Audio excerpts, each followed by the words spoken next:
అయితే నువ్వు ఇప్పటిదాకా ఆ అమ్మాయిని చూడలేదా? చూడలేదు వదినా, ఇప్పుడే కలవడానికి వెళ్తున్నా. కలిసాక ఏం మాట్లాడతావు నాని? ముందు మనసులో మాట చెప్పేస్తాను వదినా, ఆ తర్వాత సంగతి తర్వాత. ఏంటి నాని ఇది? ఇన్ని ఇయర్స్లో నువ్వెప్పుడు అమ్మాయిల గురించి మాట్లాడలేదు. నాకు తెలీదు వదినా, ఎలా కనెక్ట్ అయిందో కనెక్ట్ అయిపోయింది. బహుశా ప్రేమంటే ఇదేనేమో. All the best Nani. Thanks వదినా.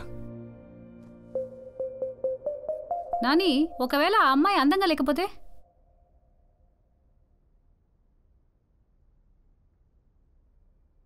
మనసుకి నచ్చేసింది వదినా.